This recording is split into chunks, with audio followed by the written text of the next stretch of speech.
If you sell by referral, relationship building, and network marketing, pick a time and let's talk about podcasting. You might be surprised. When done correctly, all you have to do is have the conversations. Simply dial 239-351-5575 and ask for Tom. That's 239-351-5575.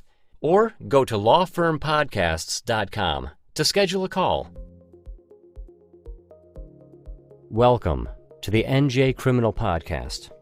On May 30th, 1969, 19-year-old college students Susan Davis and Elizabeth Perry were brutally murdered after spending several days vacationing in Ocean City, New Jersey.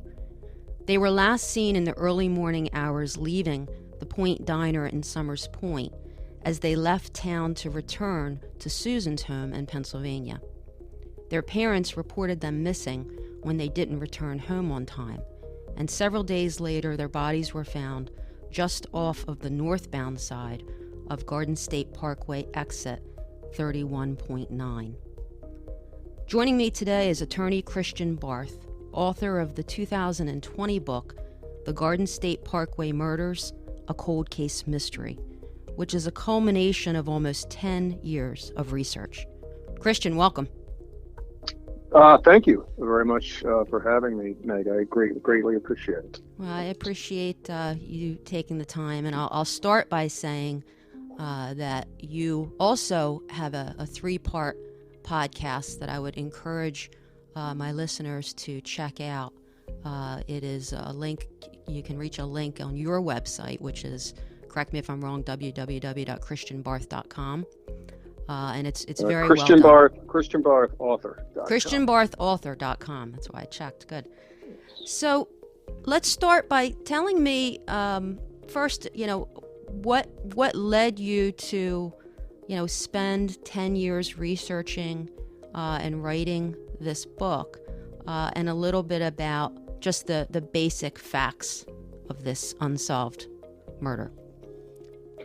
Okay, so the muse, for lack of a better term, was summoned in me, at least, years back.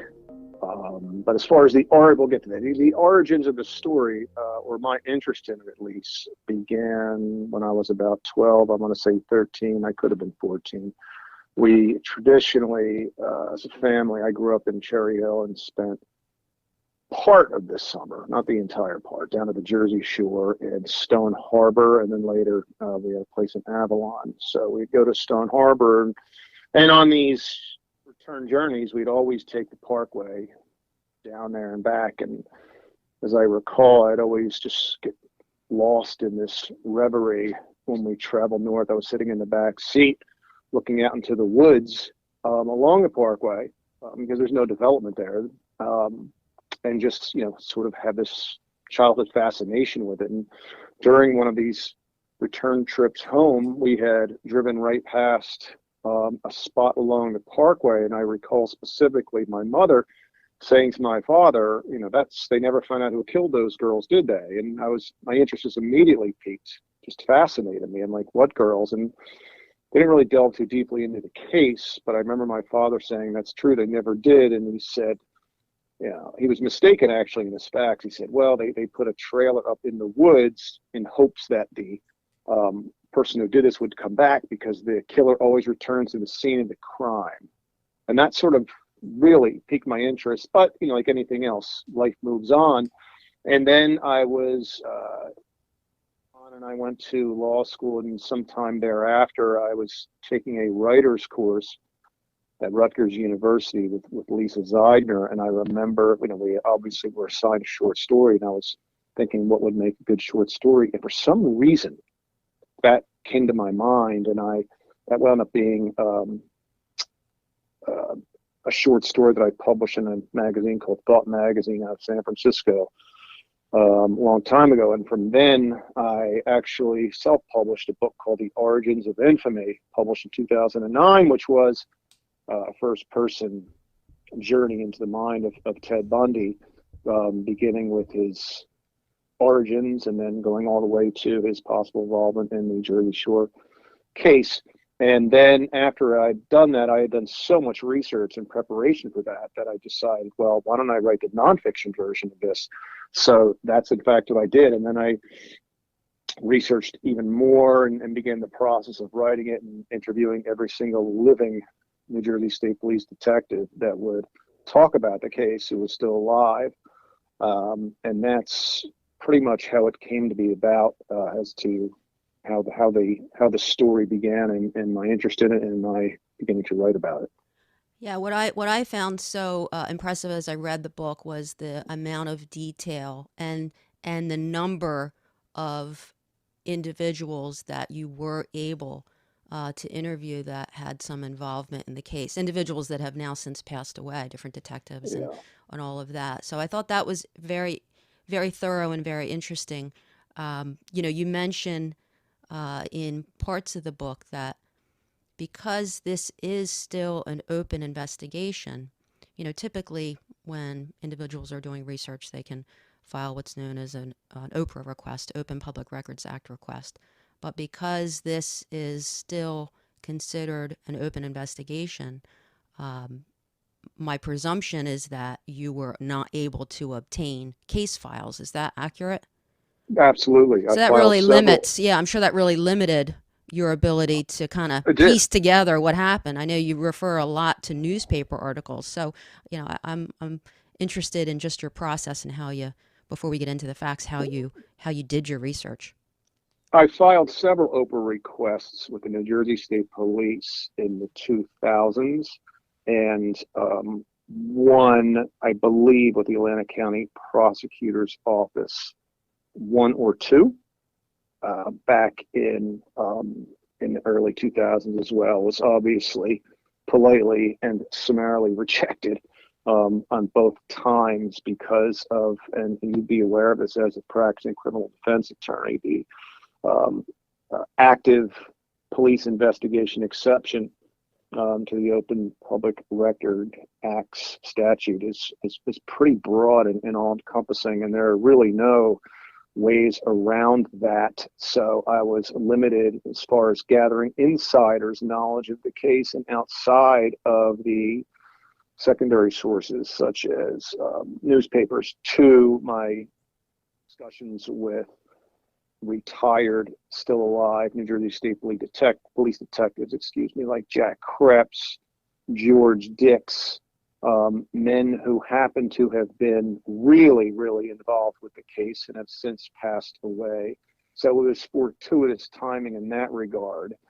Earlier, when I had mentioned that, I've been studying the case for over 20 years now, and in studying the case and compiling my materials, I had, of course, as I said, written The Origins of Infamy. And after that, and then when I began to do a deep dive into the actual true story, not necessarily my fictional take of it, a lot of the guys that I was able to reach, as I said, passed, but there were other guys that I wasn't able to reach, such as Jim Brennan, who was head of, I think, the criminal investigation section down there at the Hamilton Barracks and was in charge of the investigation.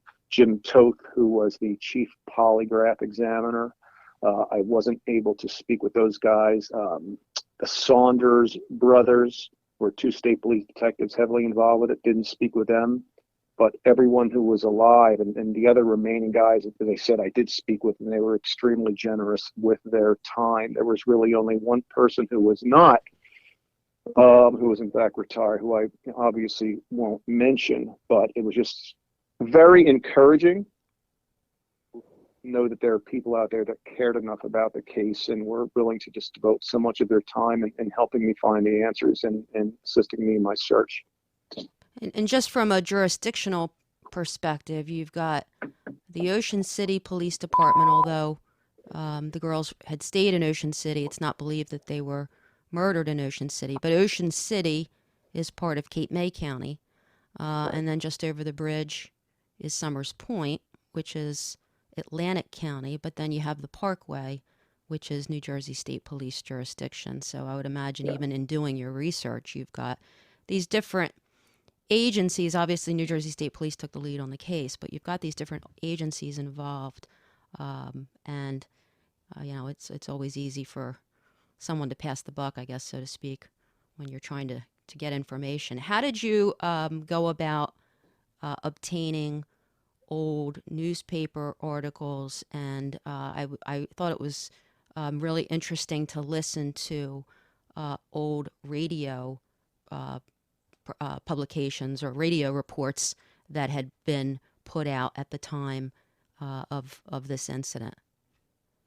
That was very, very difficult. You might be referring to, there was one radio, a number of TV, not a lot, a few TV broadcasts I was able to get transcripts of, and the actual recordings, digital files of. But as far as radio broadcasts, when I tell you, Meg, I looked everywhere. I mean, I went online. There's these old WFIL disc jockey alumni association rosters, call them, and there was no, and I emphasize, no record of. They had none of these old recordings from that time. I thought there'd be a log of them. Right. I really did from that time, because who throws away old recordings? And I since learned that, in the switch from analog to digital, so much of that stuff, I guess, due to basically spacing concerns, inventory, and the amount of real estate you have, were simply discarded.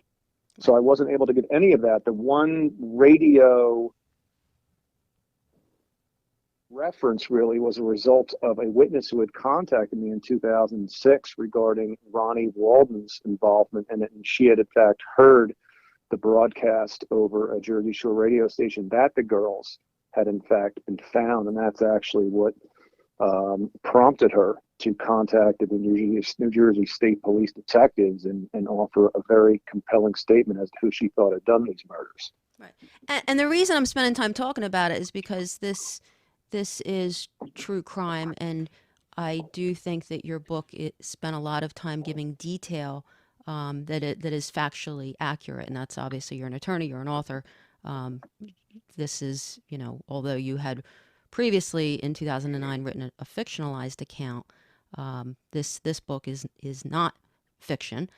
It is true crime, and so that's why I thought it was important to mention that and just take note of the research that you did. So walk us through, for our listeners who might not be familiar with the case, tell us what happened in the days leading up to the murders of Susan Davis and Elizabeth Perry. Okay, so May 27th, 1969, Susan and Elizabeth, who were friends at Monticello College, an all-girls school in Illinois, had decided to venture east in Susan's convertible to go to Ocean City, New Jersey.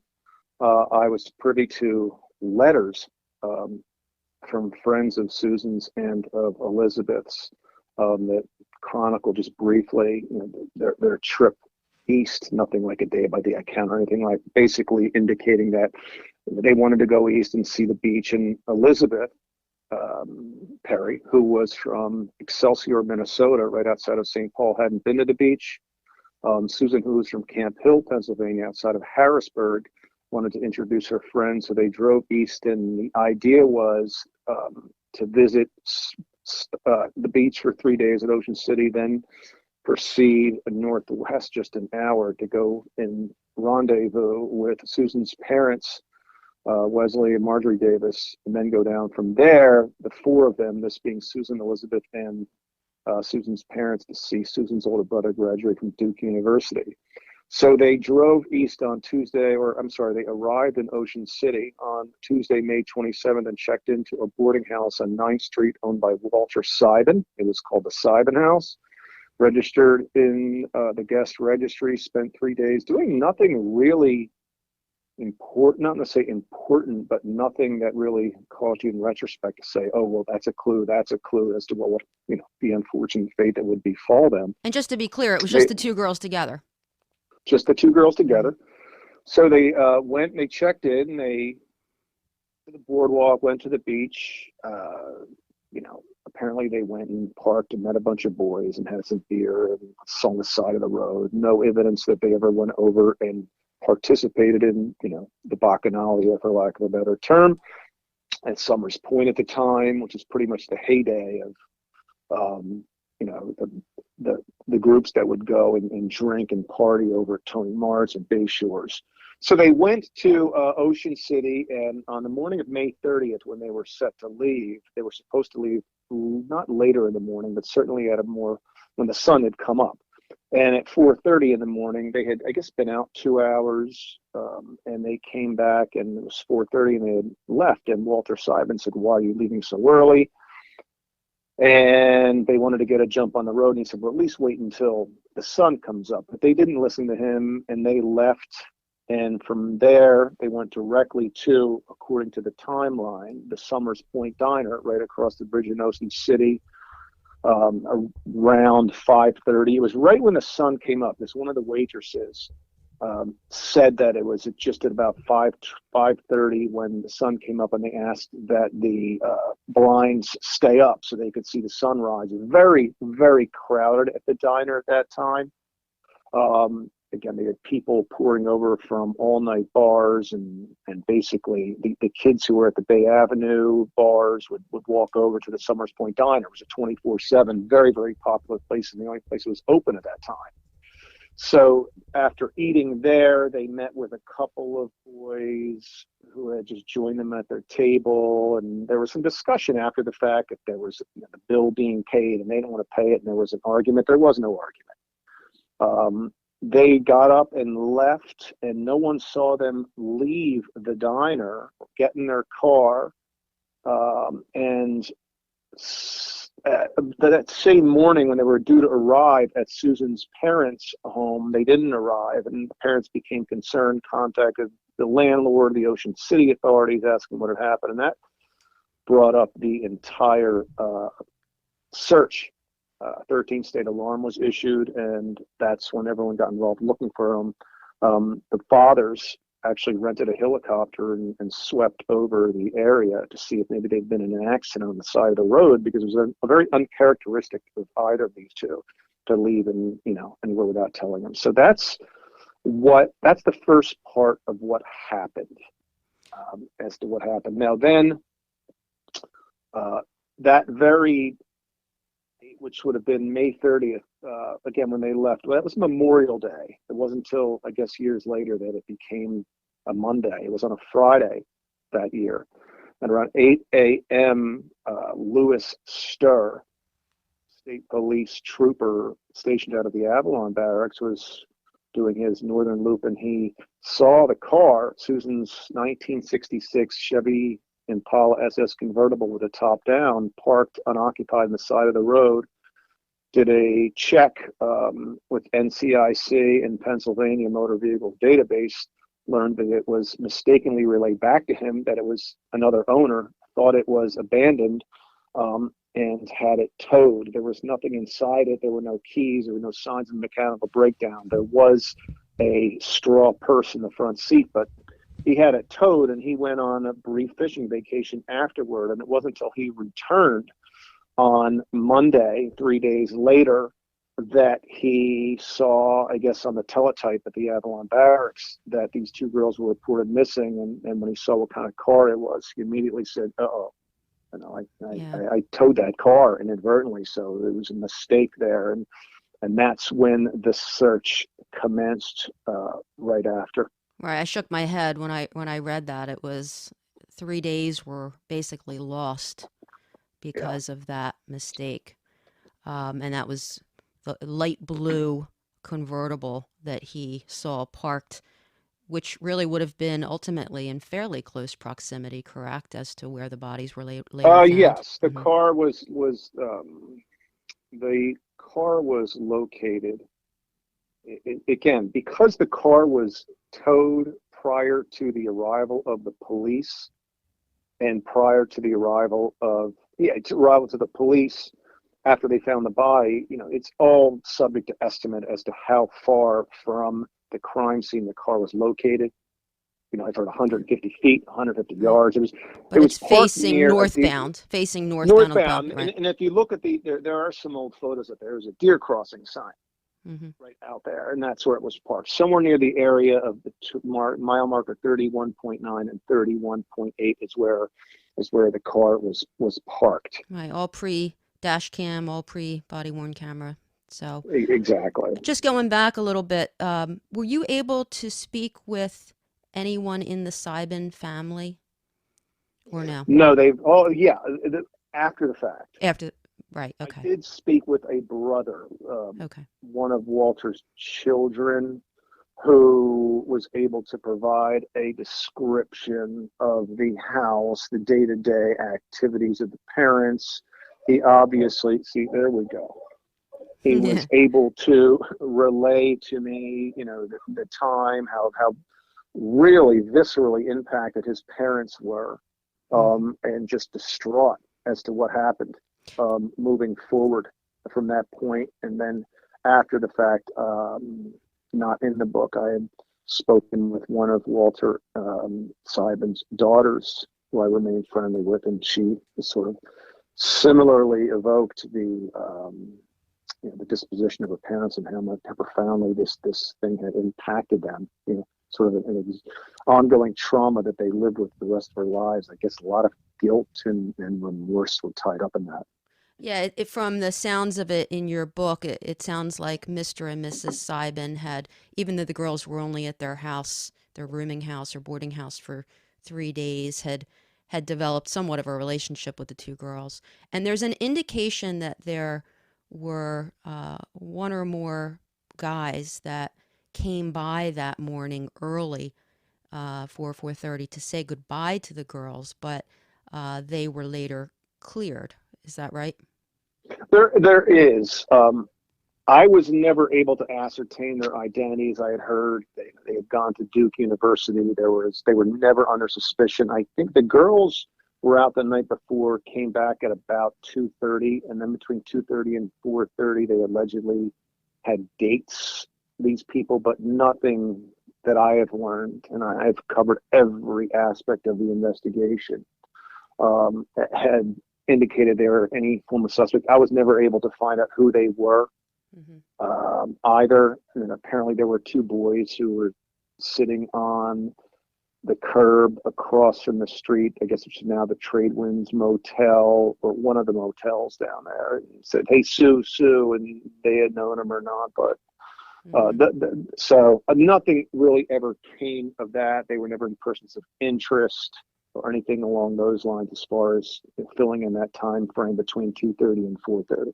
And then similarly, the three guys that they shared a booth with at the Point Diner, at least one of them were identified or was identified, and you spoke with him, but they were cleared of any involvement, That's right. Yeah, that despite the was Ed, recollection that there was some issue about the bill. yeah. In fact, the Edward Mr. McMonigal was a pretty notorious, not notorious, well-known Philadelphia. He's almost did bench warrants. I don't know how to characterize a specific title, Mm-hmm. but I did speak with him, and he indicated to me his recollection of what had happened. It was very consistent with what was reported in the newspapers. And his big thing was, he and his friends, I guess, drinking, and they drove in there and met the girls. They thought they were in high school.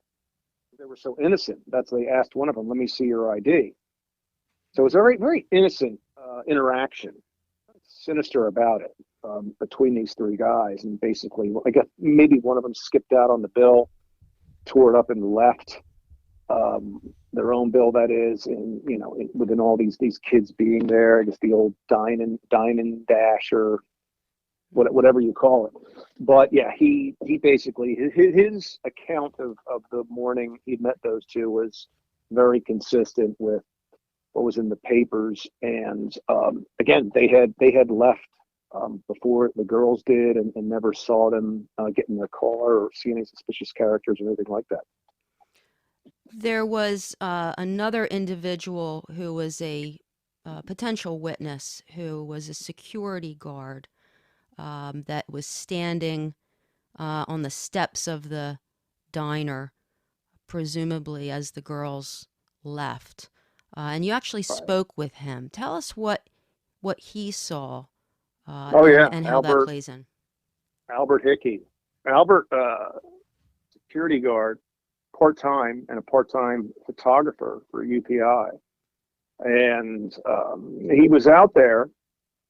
So he said he was out there about 4:30 in the morning with another gentleman I was never able to track down named John Bates. And he said he was out there having coffee at the end of his shift, and he saw a convertible drive up, and some guy with a flight bag, he characterized it as. I guess in the old days, TWA would give you a bag or some sort if you went on one of their flights, or the airlines did.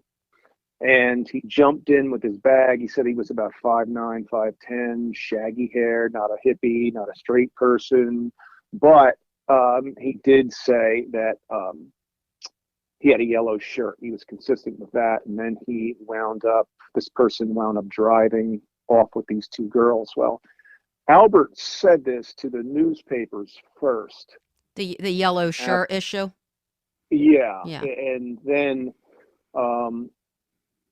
with it, and before I get too ahead of the story timeline wise, there were some of the persons that I spoke with at Summers Point were somewhat skeptical of his account, his veracity and whatnot. I did meet with him. I drove down and meet with him in 2010 it's called the Ideal Furniture Store down in Hamilton on the pike down there near the blueberry farms and whatnot. And very nice man, and we had a long discussion, he and his wife, about that morning. So, and in that interview, he said it was a white shirt, right? Because the reason that's important is because a couple suspects that we're going to talk about were developed because of what was reported as him having said that the individual that he thought got in this vehicle with these two girls was wearing a yellow shirt. And I'll also just note very briefly that this location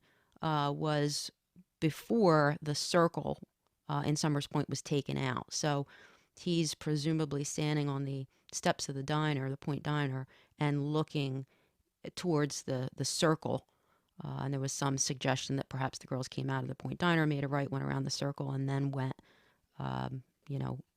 west towards the Parkway.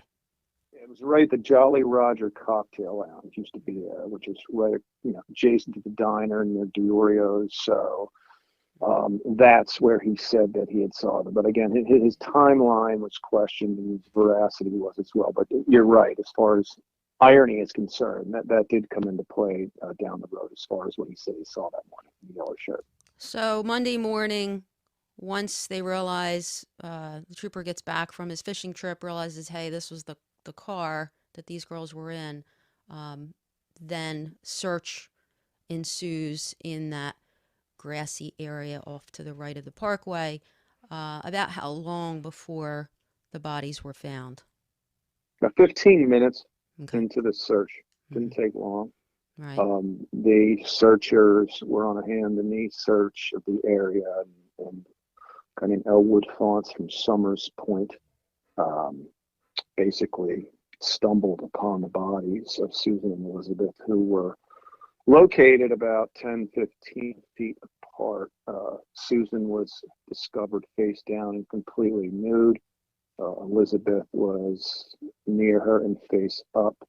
Susan had been wearing a green dress. It was piled along with her other garments neatly beside her, according to report, and she was covered with leaves and sticks, obviously to conceal her. Elizabeth was entirely clothed with the exception of her underwear, which were missing, and as well as her shoes, which were missing. And she too had been covered with leaves. Elwood Fonts, upon discovering the bodies, blew his whistle, bringing everyone there. He said he lost his voice for 2 weeks thereafter. I've attempted myriad occasions to interview him, and he just never returned my call. People who know him, and then I did speak with locals, said he was very traumatized by the event still, and just didn't feel comfortable talking about it. Understood. There was a watch face found at the scene. Talk to me about that. A watch was found at the scene. At that point, it was, and the interesting thing about the watch, and I really did flesh this out with the detectives with whom I spoke, because the newspaper account said it was a watch, a partial band was attached. There was one of the detectives said he recalled there being a red string attached to it. I've since confirmed with authorities there was no red string. It was a watch face. It was a diver's watch. And they also found Susan's glasses and nothing else there. So that's what was found. And they had attempted to keep the existence of the watch, that the state police, that is, as what's called a holdback. In other words, keep stuff out of the press. And what happened was, I guess someone had overheard that there was a watch found. So they had to say, yes, there was a watch found, as well as the glasses. So it's a diver's watch, but without the band. Right, that's exactly right. And it wasn't until some time later where there was another leak, and it turned out that it was disclosed that it was in fact a diver's watch. So I should emphasize that they said a watch was found, but then there was a leak to the press that it had been a diver's watch. And that's important because of a guy we're going to talk about in a couple minutes, Ronnie Walden. Yeah, yes. Her, Susan's keys, and I found this interesting. You know, they're searching this area for clues, and I don't recall the length of time later, but not too long after, about a mile or so up the road, girls picking wildflowers find Susan's keys a mile north. So tell us what happened there. So it was actually, I found out since the publication of the book, it was a bit longer than that. It was almost 4 miles north where they found. Okay. So it wasn't that's longer. Significant. Yeah, that's far. It is significant. It's significant for a number of reasons. And initially, they immediately thought that, just based upon the limited facts they had in the circumstances and the topography, the time this happened, that it was a hitchhiker. The girls had pitched up big things. A hitchhiker, he picked him up, they pulled over, killed him, and then he got away. But as far as the discovery of the watch, it really, really put a whole new twist on the investigation. And what I immediately surmised, and this was consistent with what was in the newspapers, is that, if a person had been hitchhiking and killed them there, why would he thereafter proceed, whether by getting another ride or walking, 4 miles and then throw them on the side of the road? Well, let's say if he was hitchhiking, why would he just walk 4 miles, throw them on the side of the road? It lends itself to the more logical conclusion that they didn't, in fact, meet a hitchhiker, that they were pulled over at some sort by, one or two persons driving a car, murdered, and then the guys, for whatever reason, took the keys with them, and for whatever reasons decided, here's a piece of evidence, let's throw this out. They didn't steal the car, obviously, they just took the keys, and I have no idea why, threw them out, but yet the murder weapon, which was a penknife or a paring knife, according to the medical examiner, was never found. Thank you for listening in. Stay tuned for the next part in this conversation. This podcast is not a source of legal advice. No two legal cases are the same. Contact an attorney if you require legal assistance.